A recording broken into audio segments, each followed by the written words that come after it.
Cette semaine, nous sommes une fois de plus devant vous pour partager avec vous une nouvelle leçon dédiée à l'école du sabbat. La leçon numéro 10, titrée La douceur dans le creuset, est introduite par le verset tiré du livre de Matthieu 5 au verset 5 qui nous dit ceci. Heureux les débonnaires, car ils hériteront la terre. Aujourd'hui, je suis avec Philippe. Bonjour Philippe. Bonjour William. Et avec le pasteur Jacques. Bonjour pasteur. Bonjour William. C'est encore un plaisir de vous avoir ici sur ce plateau de l'école du sabbat avec moi. Alors je voudrais commencer un peu notre leçon qui nous parle de la douceur dans le creuset. Lorsqu'on voit un peu l'image du creuset, on voit de la chaleur, on voit du travail effectué. Comment peut-il y avoir de la douceur dans ce creuset? Donc, ou alors, quelle pourrait être la relation qu'on pourrait faire entre la douceur dans le creuset et en même temps la souffrance? L'image qui a été choisie, le creuset, veut nous faire ressortir quelque chose de très important. Lorsque l'or entre dans ce creuset, c'est pour ressortir quelque chose de meilleur. Et pour que cette chose meilleure puisse sortir, il faudrait qu'elle passe par des moments d'épreuve, des moments de souffrance, de douleur, et qu'à la fin, nous puissions avoir un produit fini, propre à l'utilisation. Okay. Et c'est ce que l'image qui a été choisie renvoie à nous, chrétiens. Tout au long de notre cheminement sur cette terre, nous faisons face à différentes épreuves, à différentes situations qui nous poussent à pouvoir toujours nous appuyer sur Jésus-Christ qui est notre modèle. Et en le voyant, son histoire, en étudiant son histoire, on se rend compte qu'il pouvait faire autrement. Mais il a choisi d'être dans cette situation pour qu'aujourd'hui nous puissions rendre témoignage de ce qu'il a fait et que nous aussi nous devons passer par là pas pour nous, d'abord pour lui, mais pour aider aussi les autres qui ne le connaissent pas à suivre le chemin que Christ a tracé pour nous. D'accord, je me retourne vers le pasteur. Merci beaucoup. Effectivement, ces deux mots, douceur et creuset, sont apparemment contradictoires. Contradictoires parce que, effectivement, comment pouvons-nous être doux devant les épreuves, devant le creuset? Humainement parlant, souvent c'est difficile, voire impossible. Puisque nous définissons la douceur comme le fait d'endurer des blessures avec patience et sans ressentiment. Et nous savons aussi que le creuset est un endroit idéal pour apprendre la douceur. On parle de douceur quand il y a des difficultés, quand il y a des situations difficiles. Donc c'est dans les situations difficiles qu'on doit apprendre la douceur, ce qui n'est pas aussi facile, comme je l'ai dit, pour l'être humain. Effectivement, c'est dans les situations difficiles qu'on apprend beaucoup, pas seulement la douceur, mais on nous dit souvent que c'est quand on est face à certaines situations qu'on voit la véritable nature de chacun d'entre nous. Alors, vous avez beaucoup parlé de cette situation de difficulté. Et Philippe, tout à l'heure, tu as pris le cas de Jésus-Christ lorsqu'il a traversé les épreuves pour aller là où il est aujourd'hui. Nous voyons que nous aussi, nous pouvons passer par ces épreuves-là. Mais comment nous, qui ne sommes que des pécheurs, avec des âmes brisées parfois par les problèmes de la vie, nous pouvons être utilisés par le Seigneur afin d'aider ceux-là qui sont encore dans des difficultés à s'en sortir? Oui, mais en fait, c'est la mission de Jésus. Lorsqu'il était venu sur terre, c'était pour former, comme on dit souvent, un team, une équipe, en fait. Et cette équipe était chargée de pouvoir propager en fait, tout ce que Jésus était venu leur présenter. Et on a vu à travers les disciples qu'ils avaient retenu tout ce que Christ leur avait montré. Et ils ont bien véhiculé cela. Vous voyez. Et jusqu'à aujourd'hui, nous avons reçu pratiquement je dirais, tout ce que les disciples avaient eu à faire Vous voyez? Maintenant, nous, notre rôle, moi en tant que chrétien aujourd'hui, quel est mon rôle? Pourquoi moi, je dois vivre certaines choses pour aider les autres qui ne connaissent pas Christ? Mais c'est la mission de Jésus. C'est ce que Christ m'a donné en tant que mission. Il me dit, voilà, quand tu traverses ces épreuves-là, aide les autres à pouvoir le faire. Vous vous rappelez bien ce qu'il a eu à dire à Pierre. Il a dit, Pierre, j'ai prié pour toi. Mais lorsque tu vas te relever, fortifie les autres. C'est ça. Donc aujourd'hui, Christ a prié pour nous. Il prie pour chacun d'entre nous. Et que lorsque nous allons nous relever, nous devons aussi aider les autres à pouvoir sortir de cette situation. La force ne nous vient pas de nous. C'est-à-dire que tout ce qui se passe, les souffrances, les épreuves que nous rencontrons, on ne va pas se dire, avec mes propres moyens, je peux y arriver. Non, je dois m'appuyer sur Christ.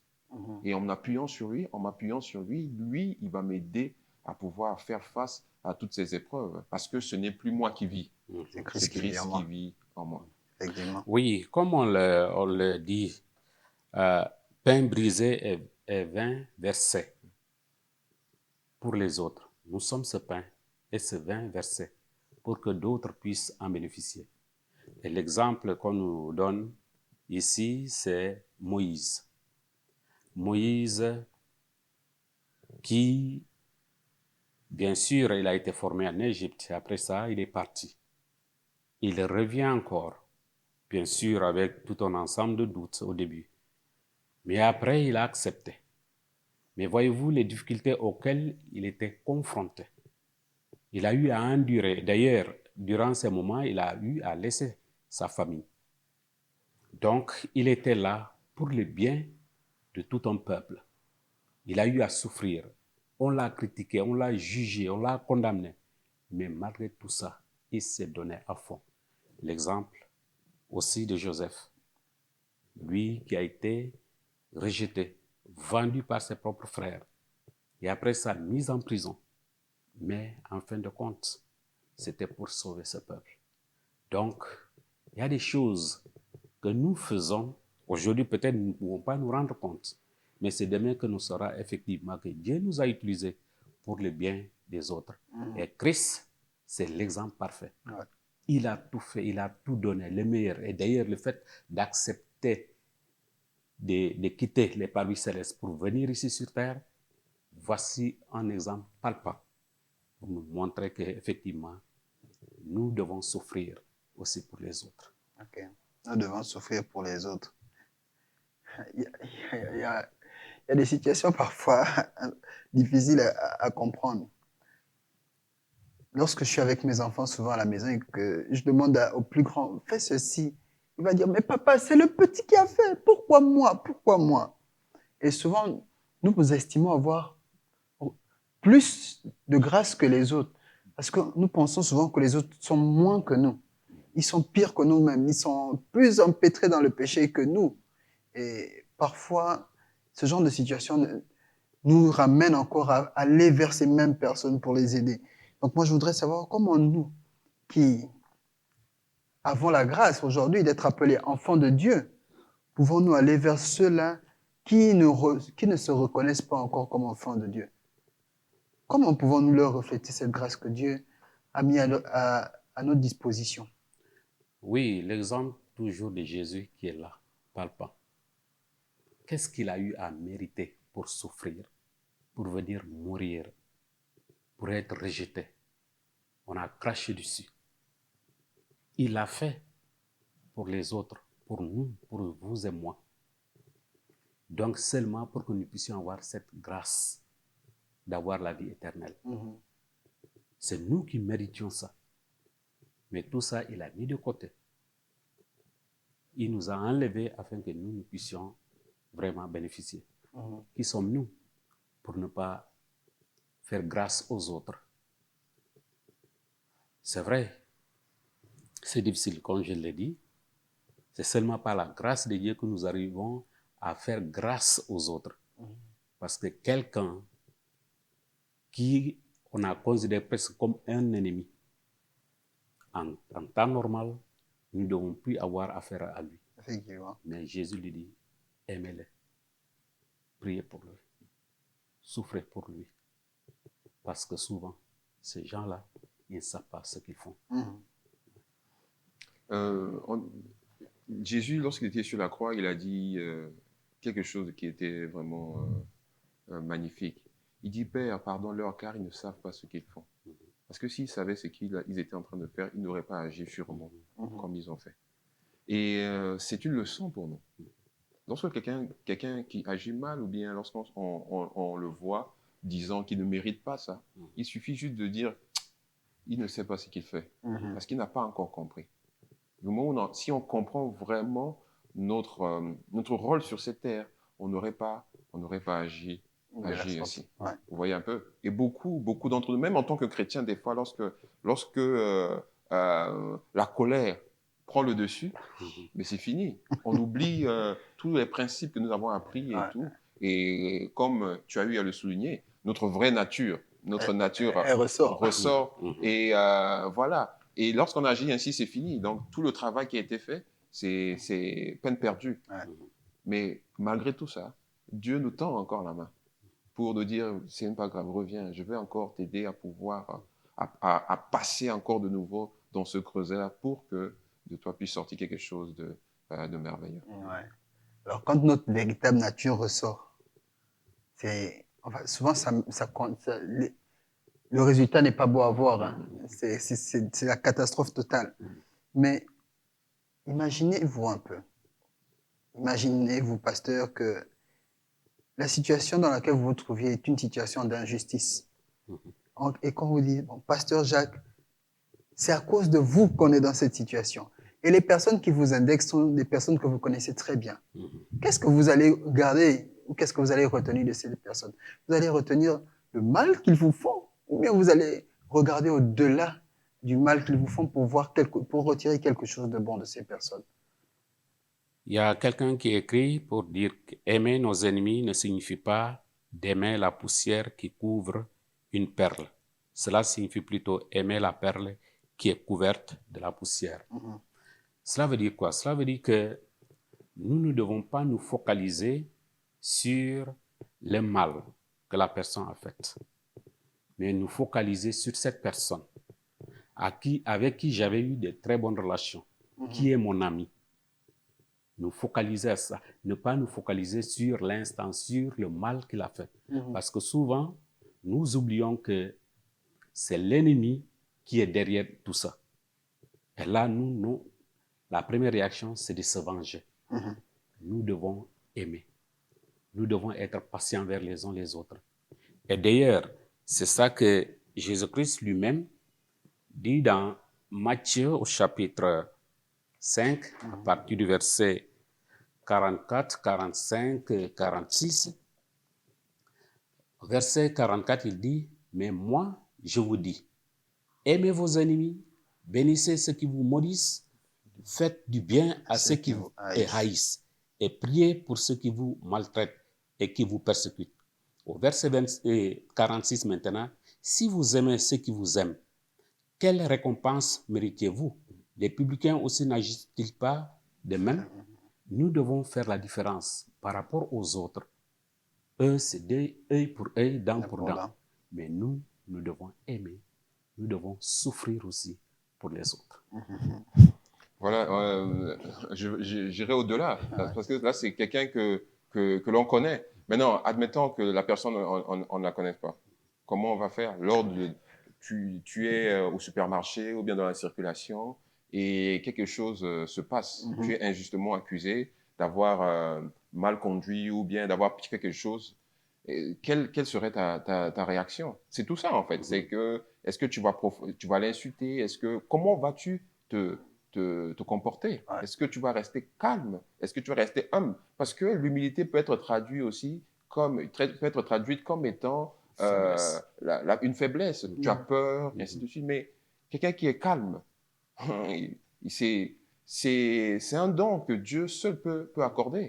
C'est difficile. On a vu Jésus-Christ, malgré tout ce que les gens racontaient, tout ce qu'on lui disait, il était calme, malgré que c'était faux. Mais il est resté calme. Et ce n'est que Dieu qui peut nous aider à nous retrouver dans de telles situations, à garder ce calme-là, à garder le sourire. Et ça me rappelle toujours, lorsque vous arrivez dans un restaurant ou bien dans un magasin pour acheter et vous allez vous rendre compte que des fois, il y a des clients qui crient sur des personnes qui travaillent. Mais ces personnes vont garder le sourire, vont toujours prendre le temps de pouvoir bien répondre, de s'excuser et tout. Mais je suis sûr qu'en eux, il y a une colère qui bouillonne. Ces personnes veulent répondre, mais elles ne peuvent pas. Parce que si on dit quoi? On dit souvent, quoi, le client est quoi? Il est roi. Le client est roi. Il accepte d'encaisser. Mais après, il va pleurer derrière. Il accepte d'encaisser. Et vous voyez, donc nous aujourd'hui, on peut se retrouver dans la même situation d'injustice et de tout. Et même si ça se bouillonne en nous, nous devons toujours nous rappeler, nous devons toujours prier et demander à Dieu, Seigneur, je sais que tu vois ce qui se passe et tu vois cette injustice. Mais je te prie, Seigneur, de m'aider à pouvoir être toujours le modèle. Il y a des moments où même face à cette injustice, même si nous devons l'exprimer, il y a une manière de l'exprimer avec tact, avec douceur, avec amour, de sorte que l'autre qui est là, il puisse apprendre quelque chose. Pas violemment comme ça, mais avec tact. Ça pourra passer. Ça me rappelle un peu une discussion que j'ai eue pendant l'étude de la semaine écoulée. Et la personne avec qui j'échangeais me disait que nous devons apprendre à cultiver la résilience. C'est même lorsque ça fait mal, nous devons accepter la situation telle qu'elle et regarder au-delà. Nous ne devons pas nous limiter seulement à l'instant présent. Imaginons-nous aujourd'hui que nos enfants nous fassent du mal. Est-ce pour autant que nous allons les tuer ou les mettre en prison? Non. Nous allons nous dire, ce sont nos enfants, nous les aimons et nous allons même encore regarder au-delà et dire, bon, aujourd'hui il a fait une bêtise, mais ce qu'il a fait hier, c'était tellement bien, ça m'a tellement fait plaisir que je ne m'arrête pas à cela. Et je pense que c'est l'élément fondamental même pour nous chrétiens, et même pour ceux-là qui ne sont pas chrétiens même, d'avoir une vision élevée des choses, de ne pas se limiter à ce qui peut nous rabaisser, mais regarder ce qui peut nous élever. Donc, je pense que la leçon est bienvenue parce que ça nous apprend véritablement à avoir de la maîtrise dans tout ce que nous faisons. Voilà, maîtrise de soi. Je pense que, et depuis le début du trimestre, je vois que nous apprenons à marcher petit à petit dans les traces de Christ. C'est vrai que les histoires que nous empruntons sont souvent les histoires des héros bibliques, mais la finalité, c'est que nous retombons toujours et toujours sur le caractère de Christ. Et c'est quelque chose de formidable, c'est quelque chose de très intéressant. Alors, nous sommes en train de nous diriger comme ça petit à petit vers la fin de notre étude. Mais avant de terminer, je voudrais que vous puissiez m'éclairer un peu. Vous savez, le plus souvent, quand on voit quelqu'un qui ne répond pas aux attaques, on le traite de faible. Est-ce que le fait, pour nous chrétiens, de cultiver la douceur fait de nous une personne faible ou fait de nous une personne forte? En fait, c'est ce que le monde veut nous faire comprendre. Le monde veut nous faire comprendre que celui qui ne répond pas aux différentes provocations est un faible. Il est, en fait, il est qualifié de mou. Vous voyez un peu? Et la Bible nous montre le contraire. Donc, on a parlé de l'humilité, on a parlé du calme, le fait d'être calme. On a parlé du fait d'être patient, d'avoir cette maîtrise de soi. Il y a très peu de gens qui ont cette maîtrise. Hein? Ils répondent du tic au tac. Vous voyez un peu? Et je lisais un livre dans la semaine et l'auteur parlait de l'importance des mots, le pouvoir des mots. Le pouvoir des mots. Et des fois, dans tout ce que nous faisons lors d'une communication, il n'y a que les mots ont un impact, ont 7% d'impact dans tout ce que nous faisons. 7%. Mais lorsque ces mots sont prononcés, ils peuvent détruire tout. Effectivement. Vous voyez un peu? Et c'est ça que Dieu attend de nous pour que lorsque je dois ouvrir la bouche pour parler, que je pèse bien mes mots pour ne pas offenser l'autre. Parce que c'est pas mon but. Et des paroles douces calment le cœur. Vous imaginez quelqu'un qui est tellement énervé contre vous et il est prêt à se jeter sur vous et vous lui dites simplement, monsieur, je m'excuse. qu'est-ce qu'il aura à vous dire encore? Il ne peut rien. Vous l'avez désarmé. Vous voyez un peu. Donc, et ce n'est pas une faiblesse. C'est pour montrer que on peut agir autrement. On peut trouver une autre solution. Au lieu de s'échanger, au lieu de s'insulter, de se chamailler, mais on peut utiliser un autre moyen pour pouvoir régler nos différends. Et c'est pour cela l'adage qui dit il faut remuer 7 fois la langue avant de parler. Parce que les paroles, effectivement, dès que ça sort, des fois, c'est des dégâts. Et la stratégie sublime de Jésus-Christ, c'est le silence. Il y a des moments où il a gardé le silence. Ça, c'est formidable. Ne rien dire. Et comme on le dit souvent aussi, quand il n'y a pas des oreilles pour écouter, pour entendre, la bouche doit se fermer. Donc, il y a des circonstances où, des fois, il faut garder le silence. Parce qu'il y a des gens, des fois même, à beau avoir la vérité que tu vas leur dire, cette vérité même devient même problématique. Donc, au mieux de garder ce silence. Et comme ça, des choses comme ça. Et d'ailleurs, c'est ça que Pierre essaie de nous dire dans 1 Pierre chapitre 2, versets 22 et 23. Lui qui n'a point commis de péché, et dans la bouche duquel il ne s'est point trouvé de fraude. Lui qui injuriait ne rendait point d'injure, maltraitait ne faisait point de menaces, mais s'en remettait à celui qui juge justement. Lui qui a porté lui-même nos péchés en son corps sur le bois, afin que morts au péché, nous vivions par la justice, lui par les meurtrissures duquel nous avons été guéris.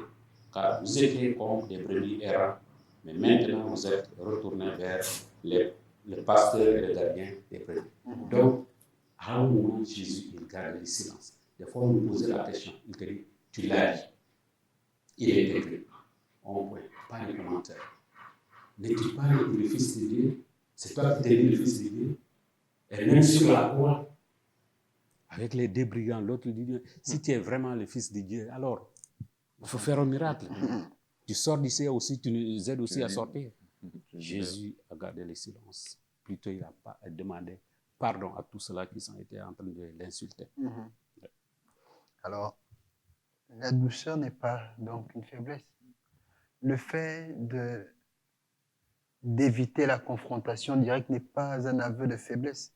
Mais lorsqu'on regarde en profondeur, ça donne de la grandeur à la personne qui sait reconnaître, même lorsqu'elle n'est pas, même lorsqu'elle elle a raison, qui sait reconnaître qu'il y a eu un problème et qu'il faut essayer de tout remettre à plat. Nous aussi, à notre niveau, nous avons le devoir de le faire. Pasteur Jacques, en tant que leader, tu as le devoir de nous guider. Philippe, en tant qu'aîné, en tant que père, tu as le devoir aussi de montrer le chemin à tes enfants. Et moi aussi, en tant que père, c'est quelque chose que je devrais faire. Et la leçon de cette semaine vient vraiment à point nommé. Je pense que c'est pour nous le moyen de rentrer en nous-mêmes, de faire une introspection, une grande introspection, et de nous dire, à ma place, que ferait le Seigneur Jésus? Parce que si nous voulons agir et que nous nous posons cette question, je pense qu'il arrivera un moment où nous allons hésiter de faire le mal pour aller vers le bien. Alors, merci beaucoup, Philippe, d'avoir été avec nous aujourd'hui. Merci. Merci beaucoup, Pasteur Jacques. Et merci à vous de nous avoir regardés. Nous espérons que cette leçon vous fera vraiment du bien. Pour ceux qui ont encore les cœurs meurtris ou les cœurs lassés par les injustices de ce monde, rassurez-vous. Marchons dans les traces de Jésus. Gardons le silence et il sera lui-même notre juste consolateur. Merci encore pour tout. Nous vous disons à très bientôt et que le Seigneur vous bénisse.